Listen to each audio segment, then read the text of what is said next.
For founders that are still single and maybe haven't found the right partner yet, what advice would you give to them around family planning when they're focusing on just building their company? The biggest thing I would say, especially for women, is that I do think it's important for you to be armed with information. So a lot of women that I talk to, and I was almost in this exact bucket, like I was in my mid 30s basically when I started down this path of struggling. And had I wanted more than one kid, like it actually probably would have been quite challenging for me. And so again, what I think we're not doing a great job of is helping women understand that unfortunately there is a reality to your age and your fertility. And so I would still want to empower women, whether they want kids now, they're not sure, maybe not at all. Like, still understand where you're at, still understand your numbers, still understand if you have any underlying fertility impacting chronic conditions. I just think you should be armed with the information. And you can make whatever decision you want. You can decide to freeze your eggs or not, but at least you have that information and you can make whatever decision is right for you.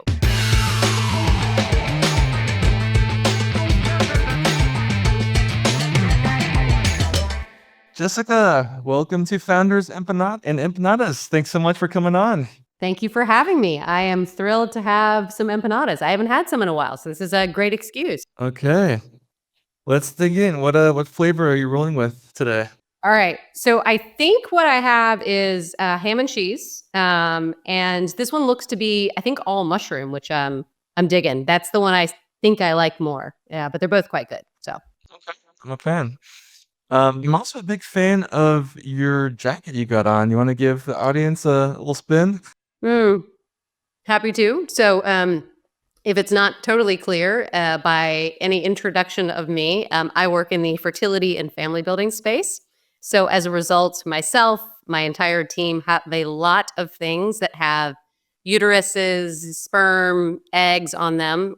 We talk about fertility all the time. So as a result, my hoodie, so first of all, this is our logo and frame, but then also it has sperm on one arm and a uterus on the other.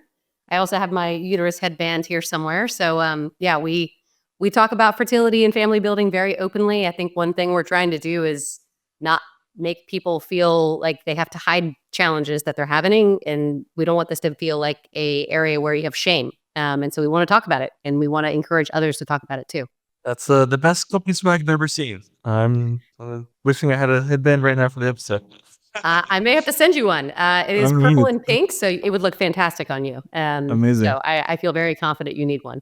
So, Jessica, we're very fortunate to have you on today, and really just to give a masterclass around all things family planning, and especially coming from the perspective of a founder, which I think is very unique. Yeah. So I'd love to kick it off by learning a little bit more about what was the pain point that you felt and what drew you towards building the company frame. Yeah. It's a great question. I never thought of myself as becoming a founder or even using the word entrepreneur. It's funny because my dad is an entrepreneur, but I think similarly he would never call himself as an entrepreneur. And so I think the way I kind of stepped into the shoes of becoming a founder and a CEO is a bit of an intersection of personal and professional. I feel like I should have like the two intersection of the empanadas. It was basically the realities. I've worked in healthcare my entire career, and I've helped late stage companies, early stage companies on the kind of commercial and growth side of the house. And then about 8 years ago, it's wild to even think it was 8 years ago, I started down my fertility journey in parallel to obviously, focusing on my career. I had gotten married a few years before, and like a lot of people, I was really stunned that it was quite hard. And I think for someone like me who understands healthcare terminology, is really proactive about my care. I show up to all my, annual well woman visits. I did everything right, at least I thought. And so to feel blindsided that somehow maybe I missed something or I didn't do something, which again, back to my comment earlier, made me feel very shameful. I really wanted to help people not feel that way because the fertility journey is not easy. There's a lot of things we aren't taught. We're mainly taught how to not have children all the time. And so the concept of it being hard is very weird. And so that was one big piece of it, but also just a lot of the underlying risk factors related to fertility were never surfaced to me. And so I came across a lot of undiagnosed ailments that I didn't fully understand that were going to impact my fertility. My partner was never kind of brought into the conversation.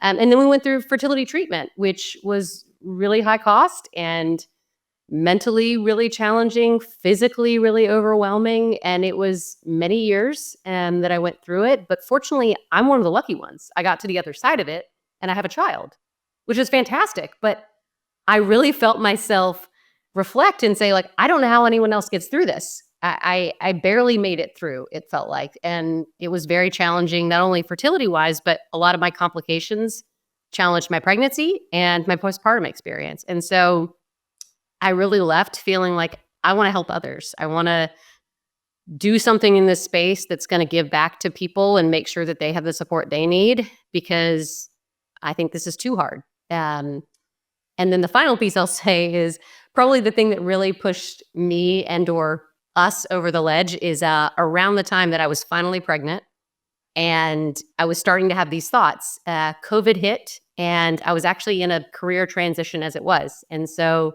there I was with a newborn baby and a house with just me and the baby and my husband, who happens to work also in the healthcare space, but actually had spent his career building products for healthcare providers. And we bought a giant whiteboard, which is still right there. And we started whiteboarding it. And we talked to every physician that would talk to us, every patient that would talk to us. And we literally just spent a whole year just trying to understand. And so I think that also just compelled us to put our head down and build. And here we are on the other side of it. Yeah, there's been a recurring theme of Founders and Empanadas guests that started their business during COVID from a pain point they were personally facing.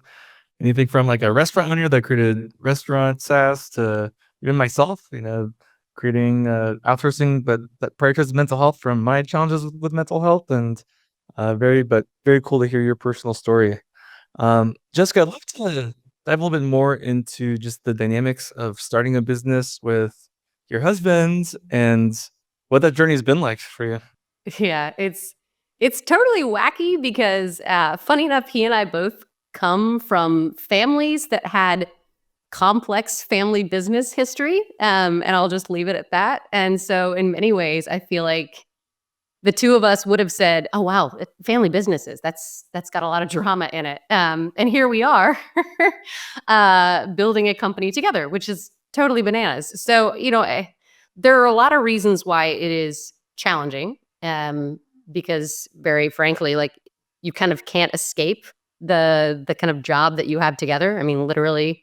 For us, I mean, we are in the same house all the time together, talking about work. It's really hard to escape that. But on the other hand, I would say I cannot fathom doing this with anyone else. And I think there's a lot of amazing benefits that come with building something with someone that you trust and know so well. I mean, if I think about the dynamics of a co-founder relationship, I mean, I would more or less call that a marriage. I think it's actually quite a complex relationship. And the great thing about us is we've known each other for almost 15 years. We've been married for over 10. So we have a lot of history of many things happening, raising children, surviving, honestly, the COVID experience too. We have a lot of history together. So we know each other's strengths. We know each other's weaknesses. We know when to call the other one out on their BS. I would say also it is, in my opinion, especially as I talk to investors, they should obviously feel really confident that that's two people in one house that took a leap into this business. That must mean that we're really confident in what we're building, because that's a lot. That's a lot of risk to actually take together. And then the final piece I'll say is like, it really does, though, force prioritization. I actually think being a parent adds like a whole nother layer on top of it. But if you think about the reality that we actually can't do it all because there's two of us in one house that are, also trying to run the household. We have to prioritize. We have to be ruthless about prioritization. Otherwise, our personal life doesn't survive. And so I think there's a lot of reasons why it's actually quite amazing. But does it have its moments? Absolutely. It is not without challenges, but I don't know any co-founder relationship that isn't challenging too. So I'm very grateful for it for sure. And I think obviously fertility and family building situation makes a lot of sense for us to do it together because he also had the male experience of infertility too, which I could never sympathize with as a female. I went through my own separate experience. So he brings that to the table too. Very cool. Yeah, I grew up with a family of entrepreneurs as well, and Ah, every dining room table was like listening into a boardroom, but learned so much from them as well. amazing. Just can you share more about just the dynamics of, your husband being a co-founder and maybe especially, the interactions with investors, potential investors, teammates, how that is different between the two of you because you being a mom or woman or any other factors you come across? Yeah, it's really fascinating. I mean, this has been very eye opening for me, for us, because obviously I am the CEO, but we are co-founders, and our worlds are actually pretty separate, which I do think makes this survivable. But the one time that our worlds really overlap is when we're out talking to investors, and whether it's current investors or current investors or new investors. That's where our world tends to overlap a lot, and I think it has been quite eye opening because when I have conversations with investors, I feel a different tone. I feel a different set of questions. And there's actually research that shows that investors ask women different questions. And they actually ask them questions with more of kind of a negative tone, where it's more about talking about the risk or the downside of the business versus when he is present, it's a shift. They talk more about the upside, the big vision. What does he see for the future? How big could this get? Like it feels much more optimistic. And at first, when we were raising our first round of capital in 2021, I think we kind of dismissed it. Maybe it just was something coincidental that somehow the tone would shift when it was me versus the two of us. But then we decided to play with it, where we'd actually have conversations where maybe I would start it and then he would basically insert himself in between the call, like show up maybe 15 minutes late to see, let's see how this goes. Does this change even a call that's already been going for 15 minutes? Or maybe there's an investor where I felt that tone on the first call. And then instead, on the second call, we just had them just talk to him. And it persisted every single time without fail. Like it was very often the dynamic. Now, I will say all that with the caveat that the investors that we work with today that are, part of our board, that are part of our investor set today, one common theme is that I don't feel that at all with them. They are very much proponents of me, and they do not use that type of tone with me. And that's one of the reasons why we work with them. But like on the whole, it was wild to see. And it's still something that we experience today. I wish it wasn't the case, but it is the reality. And I hear this from a lot of women. And again, it's been substantiated in research too. So unfortunately, it's still in 2025 the case. We're recording this in 2024, so it's weird to say 2025. Yeah, But let's hope for 2025 being a turning point for this, because I love seeing all these incredibly successful female CEOs right now, especially in women's health. I mean, it's just been awesome, and so I would love to see the tide turn because I think we're going to see some pops in the market on the women's health side, and so I think hopefully that might shift the dynamic. So I'm going to keep my fingers crossed. To your point. a little bit. Would you say that just the theme of your company around family planning and kind of your background in healthcare and that caring, theme has that, do you think, potentially played a role in how investors perceive you or kind of frame their questions? It's interesting. That has not come up quite as much. I mean, I think to be frank, we're not shy about what business we're in. And so if you're taking the meeting, that means that you have some level of interest in the space. And so I feel like people are very energized about fertility. They should be. I think the market is underestimated. I think there's so much more growth within fertility, and we see it up close every day.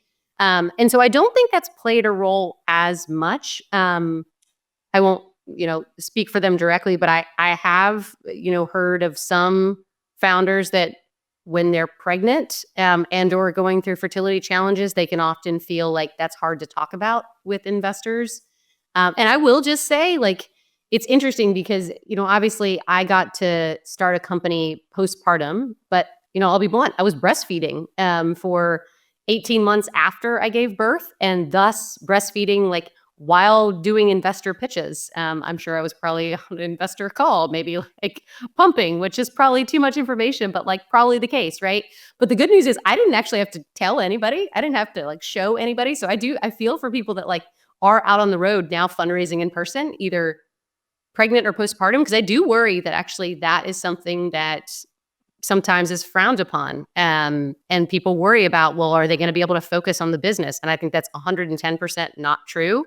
I will say, like, I feel like being a parent has made me a better founder times like 100. But I know that there are definitely a lot of stereotypes about that too. So I got to kind of hide under the radar. But again, something else I hope that continues to shift. And I think we're starting to see more of it, but it's still I've heard some pretty tough stories for sure. Let's dive a little bit deeper into how being a parent has made you a better founder. Can you share any concrete examples of that? Yeah, it's so funny. I was thinking about this a lot yesterday when I saw your questions, and I think it kind of made me laugh because right after I was reading the questions, my daughter came in and she like smacked the paper down out of my hands and was like, "Hi," and I was like, "See, this is it. Like, you can't get away with like work 100% of the time because there's a child in your face that's like, I don't care what you're doing, right?" And I think that kind of epitomizes the way that I feel about how parenting helps me be a better leader and a better CEO. Because again, almost back to my comment about my co-founder, it really forces prioritization. And being a parent also really tests your resilience. Like, it's wild. Like, you have basically, I mean, my daughter's 4. You have this like what feels like wild animal at all times, like either yelling at you or wanting to play with you, and like just does things that are off the wall, and you have to like just deal with it and deal with it calmly and deal with it in a very patient way. So it really tests your patience. It really tests your resilience. It really tests how you can handle things under pressure in ways that like I just didn't even expect. And so it's fascinating to be a parent and feel like it pushes you to just figure out what you can do at certain times, how to deal with certain situations. It basically trains you to like multitask beyond belief, because that is basically what being a parent is. And then I think the final thing for me, which is a little unique, is like my daughter is absolutely my inspiration. And so if I ever have a moment where I've had a really tough day and I am like feeling like I don't know what I'm doing, yeah, I look at her and I just I can immediately think to myself like, if I hadn't gotten through my own fertility journey, she wouldn't be here. And that's just not an option to allow people to not be able to achieve their family building goals. So she's a good reminder of like why we're doing what we're doing. She's like literally the the frame mascot, whether she knows it or not. She is definitely like our team cheerleader. So that's also a big piece for us too. You live with your why behind starting your business, and you see it all the time, and that's beautiful. Exactly. Yeah. It's such a reminder. So yeah, absolutely. You mentioned about just ruthless prioritization, and are there any other maybe unique support structures that you built to be able to manage both family building and company building?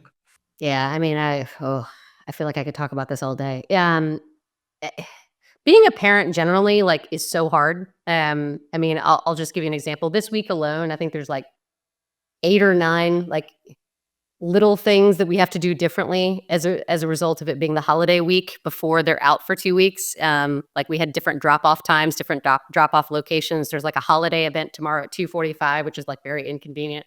So there's, like, all these little things, right? And so again, it really challenges you to figure out like what you're able to accomplish and when. And I would just say like one of the ways that we survive is by having help. And I worry because I don't think a lot of people have great childcare options. We definitely chose a school that has at least hours from 8 to 6. Like, that is required for us. And every day I'm sad to say I'm picking her up at 5:59. And she knows it and she's complained about it, but like, this is it. Like, your two parents are working hard, right? We also have our in-laws, 15 minutes away. We actually moved from the city to be even closer. So like, that is very important. And then we have definitely like a slew of babysitters that we use. And these things are all not easy to do, but like, I think they're required to be a parent. And then I think to your comment about kind of the other layer on top of it, obviously there is the dynamic of being a founder and a CEO, which just adds a whole nother layer of stress. And so I think that's where I think there's a couple choices that we have made. One is the good news is, again, I'm more the kind of external face of the company, whereas Corey's kind of keeping our house in order internally. Corey, co-founder. I don't know if I ever said his name. And so I'm very frequently on the road and he keeps the house in order while I'm gone. Like, it's a very much like divide and conquer type of reality. And that works. I think if we both had to be on the road a lot, that would be tough. And when we do, we definitely have to like pull strings to make it happen, but we can divide and conquer and we constantly have to do that. Um, and then the other thing is, I think surrounding yourself with people that will support you, I think is super important. Obviously, my team is one piece of that, but I have a coach that I've been working with for almost 2 years that every few weeks we talk and he like wakes me up to like what I'm not focusing on and how to like reprioritize a bit too. So I think also like an outside looking in person reflecting back what you can work on, how you can better prioritize is critical too. So that's been essential. Oh, and then one last piece. Other founders. No question. I feel very strongly. Other founders are my like lifeblood. There's a handful of them that literally we do audio text every week, if not every day. And I feel like just at least talking to them and hearing their voice and saying, I'm going through the same thing, I think helps you just understand that this life is a little crazy, but it's also normal if you're in that same band together. Big plus one, especially to those last two topics. I do the same thing. My coach is much more my therapist than an executive coach, but every 2 weeks he's great about kind of calling out my BS and letting me know where I need to reprioritize. And I want to give a little shout out to Ryan and then also my good friend Ari that's starting a business around connecting founders with coaches, Loom. So if any founders listening in that haven't tried to coach yet, I definitely recommend it. And yeah, to the other point, just like building community, Yeah. either like locally or like with groups like Hampton, I've been able to get a huge amount of value out of that too. Yeah. No, totally. I was actually going to ask you what you would recommend, given your experience. So I'm glad to hear that like I'm at least on the right track. So that's good to hear. It's pretty incredible how many of like the most obscure founder problems that you think like, oh, only I could be facing this. I'm like, no, if you join a large Slack community, there'll be 100 other people that are replying with the same stories. So Yeah. Yeah. It's amazing how just not feeling alone is so energizing and it just makes you feel supported even when you're not in person with people. Because it can be a very lonely journey. So I couldn't agree more. So one thing that I can't speak to because I'm not a parent yet is just how are you able to reconcile the identities of being a founder and nonstop hustle mode with also being a parent or an aspiring parent, and especially when they seem to conflict each other. Yeah, it's really interesting because, I mean, I have always been a kind of bring your whole self to work type of person in every job, and I feel like I kind of woke up to that about 10 years ago when I experienced actually a pretty high level of burnout that put my health at risk. I feel like I just woke up to like I've got to bring everything I have to work and also be honest with myself about who I am and what I'm capable of. And so as a result, to your point, I don't think that much about those two roles being like separate and different, especially because again, it's like all happening in one house, like wife, husband, co-founder, mom, dad, like there really isn't space to like try to divide up the world. But that said, I think what I do struggle with is the external celebration of kind of startup hustle culture definitely being in conflict with a more prioritized, balanced approach that will also work really well when you're a parent. Because I do feel a lot of times the pressure and even like the stuff you see on LinkedIn, it's like people living in someone's basement for 4 months while I built something, 18 hours a day. Like that is just not going to happen for me, right? I'm raising a human, but I don't feel bad about that. I just feel more like I don't think we should talk about startups and early stage companies as one type of thing, just like I don't think we should talk about founders that way either. And more power to you. Like if you are 24 and like have a great idea and that works for you, fantastic. But I am 41 and a mom, and this is what works for me. And both can build great, amazing businesses. And I think that's what should be celebrated and not uh, frowned upon because startup founder only should look one way or another. So I think that's the biggest thing that I'd want to emphasize, especially to people that are thinking about starting a business, because you might feel like, well, that life is not survivable as a mom. I guarantee you, if you're a mom, like you are probably also an entrepreneur, but just don't know it or don't call yourself that because you're like making stuff up every day and like cobbling it together and like inventing new ways to get stuff done. Like every mom I know is like probably one of the most creative, like ambitious people that I know. So again, I just think it doesn't need to look a certain way more than anything else. I feel like I should be eating my empanadas more. So I'm gonna work back. Yeah, totally. I mean, bringing a being into this world and taking care of that is a lot more difficult than just the abstract company. So, plus one to that. How's the empanada round two going? Good, good. I feel like I've been biased. So now that I had some of the ham and cheese one, I've been mostly eating the mushroom one, but they're both really fantastic. It's also fantastic because it's like 4:30 here, so I was already starting to think about what snack I could entertain myself with, and usually it would be something sweet, but it's nice that it is something savory. So this is great. I also just haven't had. I think I may have mentioned this. I haven't had empanadas in so long, so it's such a refreshing treat. So it's great. Which ones did you get, by the way? So this is actually my second recording of the day. So I'm doing some leftover empanadas. So it's a little bit cold now, but we make it work.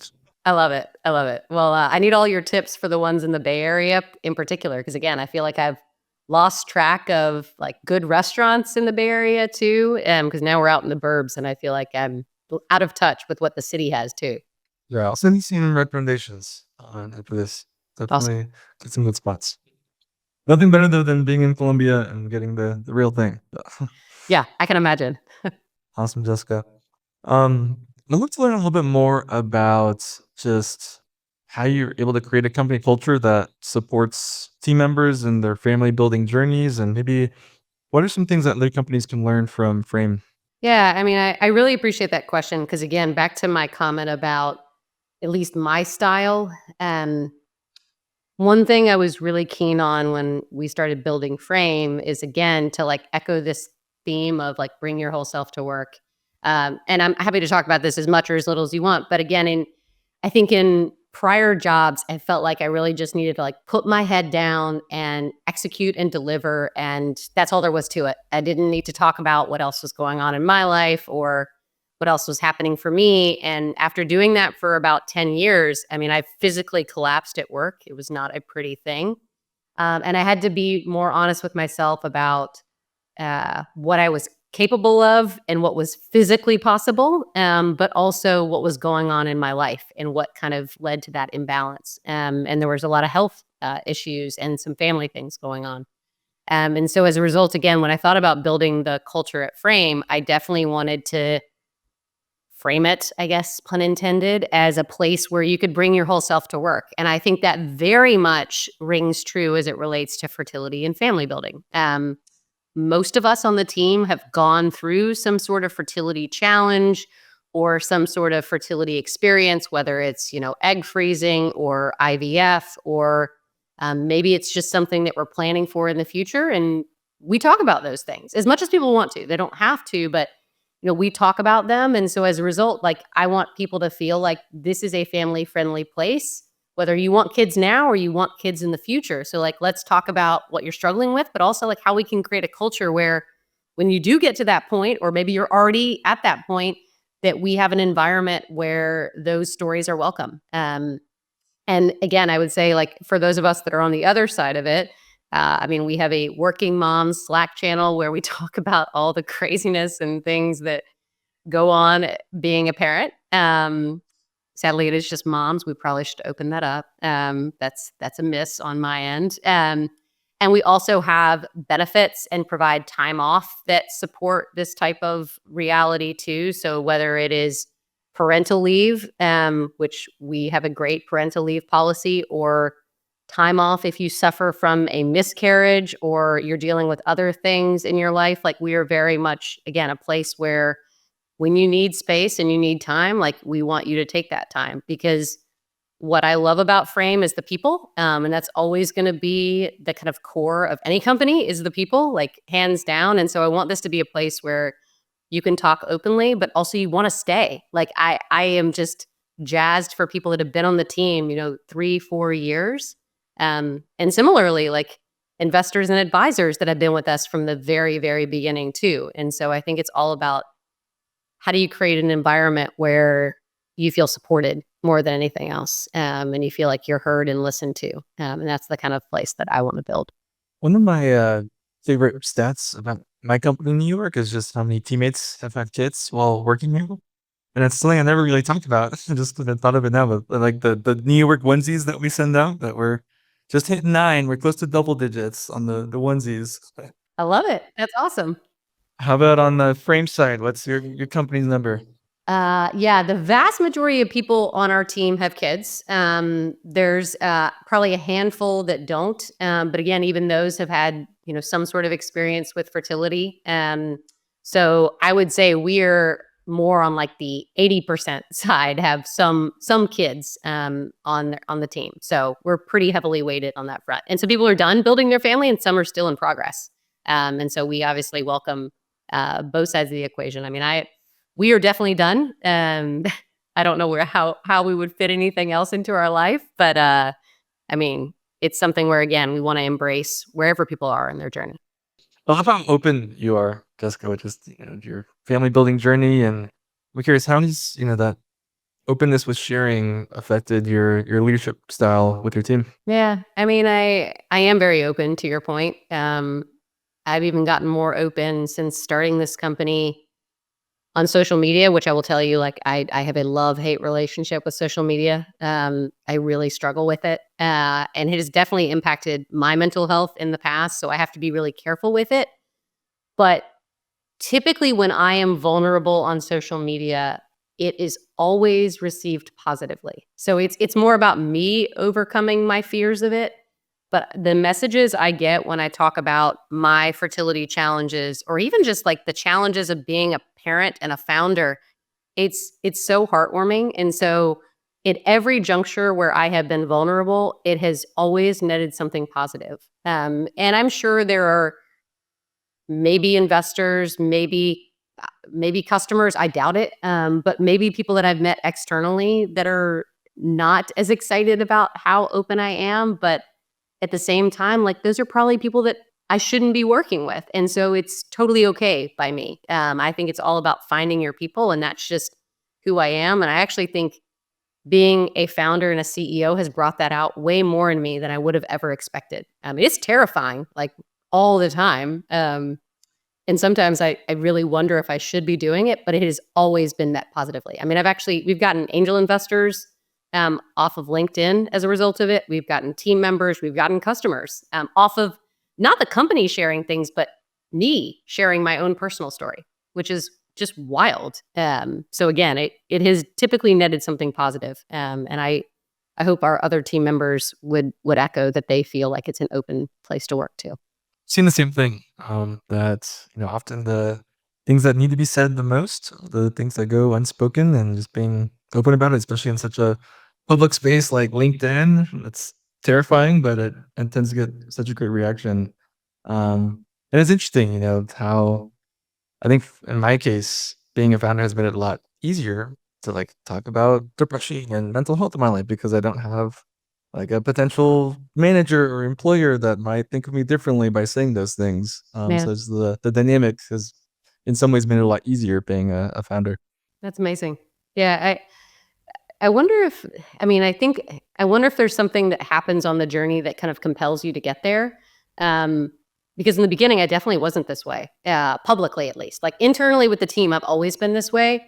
But over time, I just saw my story resonate with people, even in small groups. And I was like, I think I need to do more of this. And then our marketing person definitely pushed me to do it. But I think it feeds on itself. Like the good energy feeds on the good energy, and you just got to calendar it to like do it. That's my biggest challenge is like writing is not easy. I don't know about you. Like, I don't know if you write and put these things out, but every time I have to do it, I did it today. I published a post today and I was like, this took me way longer to write than I should have. So it's a lot.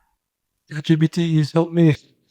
I know I have used it definitely for spelling and grammar. I would love to tell you I'm good with my grammar, but I am not. So that does definitely help. And sometimes I ask it to like make this more concise or make this better in some way, shape, or form. So it's a good point. Totally, totally. Jessica, what advice would you give to young founders that haven't started the family yet, like myself, and maybe they're struggling to balance like their founding journey with also family planning goals? I mean, what I would say is, and I am certain I would have felt the same way had I founded a company and then wanted to have a child after the fact. I bet you're looking for a time where it feels like the right time. Like this would be a good time. It's almost like when you think about vacation, it's like, oh, this will be the perfect time where there's not as much going on. And then every single time I schedule a vacation when I think there's not as much going on, I get like, 4 calls that are urgent, et cetera. There's never a good time, I guess is what I would say. It's like, you can plan it, you can plan it, you can plan it, but like there's never a perfect time to do it. And there's just the right time for you personally. And so I would just try to like, to not use a bad word, but like divorce the two. Like try not to overanalyze setting your family plan or your fertility journey too closely with your professional journey, because it's going to be harder than you think to get those things to exactly line up. And then unfortunately, I can almost guarantee that it probably won't play out exactly like you planned. Hopefully it's better, but like there probably will be little hiccups along the way. That's the biggest thing that I like encourage people to understand is um you try to plan it and you try to control it, but it is not within your control. You can only do but so much. And I say that too because at least for me, I'm a bit of a control freak. And so when you can't control something, you feel shame. You feel like I did something wrong. And that is the way I felt for the 3 years I was on my fertility journey. I did something wrong. I must have missed a visit. I must have not gotten tested. That is not the case. It is not your fault. So again, I wouldn't overthink it, overplan it. But also if it doesn't go perfectly, it is not your fault and you cannot control it fully. And then the biggest thing I would say, which is somewhat aligned with my other themes, is like find others that are going through it too or contemplating it. So, I mean, this may be harder for men. I don't know. But if it's possible to talk to other male colleagues about, have you been thinking about this? Have you been stressing about this, especially those that are like on a similar professional trajectory as you?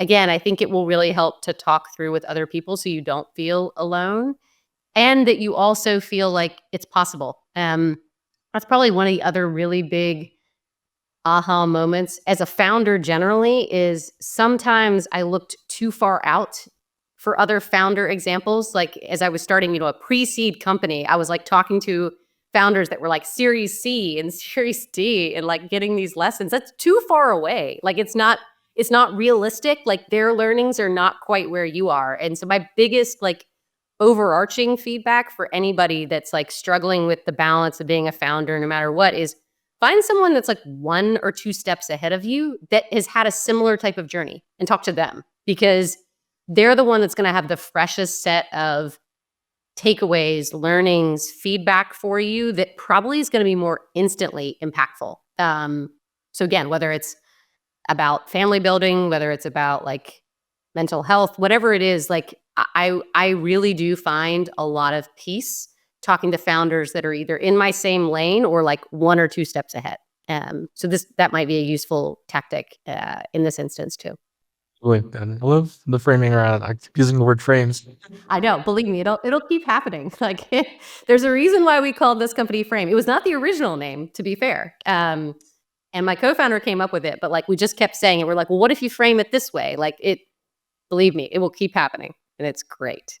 It's framing it around just like not trying to find the perfect time. Exactly, That exactly. never happens.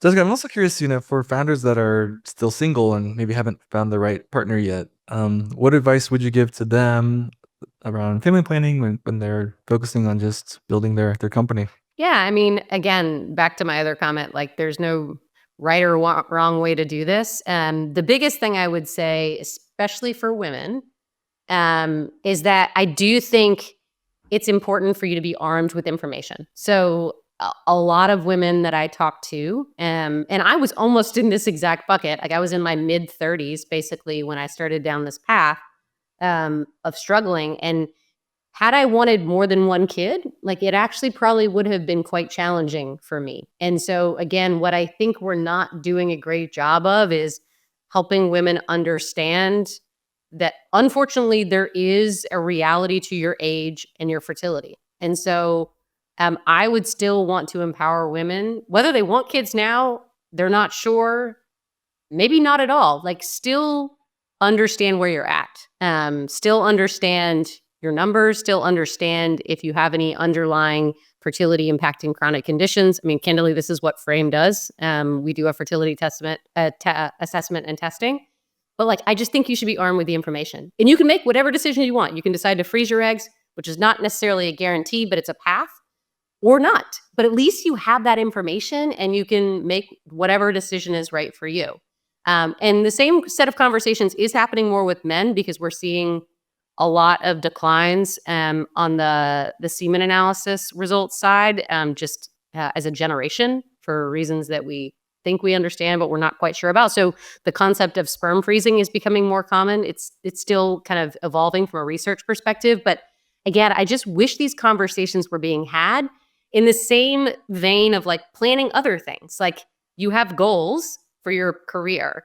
You may have goals for your family. And I believe you deserve somebody that's going to help you plan ahead for those things versus feel like you're just reacting on your heels. So more importantly, like get the data, get the information, ask your doctor, or come to Frame. But again, I just think you should be armed with the information because knowledge is power on that front for sure.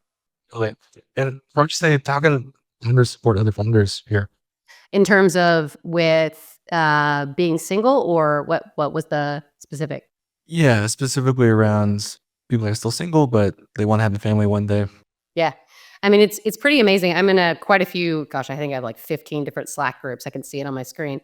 One of them in particular, there's a whole group around fertility and trying to conceive, but even within that, there's kind of like a subgroup of women that are freezing their eggs that are founders. And the power of community, especially on the egg freezing journey, is immaculate. It's something that we tap into at Frame because it's a little bit more of a linear process. Like you're kind of going through a process to obviously extract eggs, freeze them, etc. It is still quite grueling. It's basically one half of in vitro fertilization, IVF, and it's a really intense journey to go through. But it's a little bit more linear, and so in particular, there, like I'm very encouraged to see women talking about this more, which is awesome. And a lot of female founders are going through this type of journey. So again, I would just encourage, if you're comfortable, talk to people who've done it, get in groups of people that have either gone through it or experienced it, because this is one where like community is incredibly impactful. So I would definitely encourage that again too. Uh, One question I love to ask most of my guests is, what's one strongly held belief that you have that you feel that 99% of people would disagree with? A belief that I have that 99% of people would disagree with. Oh, that's a great question. That was not on the list too. That was sneaky. Furball. 99%. That's so hard because I will tell you, I am a natural like optimist. I want to believe that everybody has like positive intentions and similar like thought processes to me. I feel like saying something divisive like about like a specific food or something. I guess what I would say, and maybe this is a little bit reflective of what just happened at Frame. I think that one thing that is dramatically underestimated is that personal experience is professional experience. So, and the reason I bring this up is recently we put out quite a few job postings, and I am not even kidding. Like the amount of resumes and inbound interest we got on those job postings was insane. Like I was just so overwhelmed and so excited. I mean, the talent coming into fertility and women's health is like bananas. It just makes me so happy. Um, but what's fascinating is a couple of the candidates, when they wrote in and did like either an awesome cover letter or they kind of wrote a description of themselves, um, they would say early on, like, I don't have any professional experience that overlaps with this specific role. And they would kind of call that out. But then later they would mention, but I also did go through 7 rounds of IVF and like a few, like, and they would kind of like detail that. And I wanted to be like, you have experience. Like, I know you think you don't, but like you have experience because you've experienced this as a person. You have seen what is broken. You have seen what we need to fix. Like, sometimes I think people don't give themselves enough credit that if it doesn't live in the exact professional kind of bucket, then it shouldn't be mentioned in a job interview or in a LinkedIn post, I guess, back to my comment earlier. And sometimes like the inside, like of a person, like the passion that they have is actually the thing I care the most about. It's a little bit less like what the heck you did before professionally. It's like, what is driving you internally? And that's probably more personal and life experience. And so in a lot of those emails I would get, I'd be like, you absolutely have the right experience. Like, this is totally fine. Like, I wanted to reassure people that they shouldn't feel like they're not qualified just because they don't have the exact set of experience that was written in the job description. What was also written is like what type of people we want at this company. And so I don't know what percent of people would disagree with me, but again, I think personal experience can be professional experience is my my thought on this one. I'm like so fascinated to hear what other people say. Makes me want to go back and listen to more episodes. So Awesome, Jessica. Lastly, where can people find you online? the infamous question after I talked about how much I don't love social Yeah. media. Yeah, my Instagram is private, so that's not a good place. Although our company is definitely out there. So our company's across all channels. I think it's meet_frame on Instagram. We're also on Facebook and a variety of other channels. But I'd say the biggest place to find me is on LinkedIn, because that is a place where I have been trying to share more about my story, but also the story of how we came to start Frame. And so that would be probably the biggest place to find me. But also our website tells a little bit about our story, and obviously can learn more about Frame at frameyourfuture.com. So that would be another place to check out too. Awesome. Well, thank you so much for sharing your story and getting some really important tips. And I appreciate enjoying some empanadas with you as well. Yes, yes, yes, yes. I'm going to continue eating, and then I'm supposed to share, I was told, after this too. So I will share with Corey too. Awesome. Thanks so much, Jessica. Cheers. Thank you. Cheers.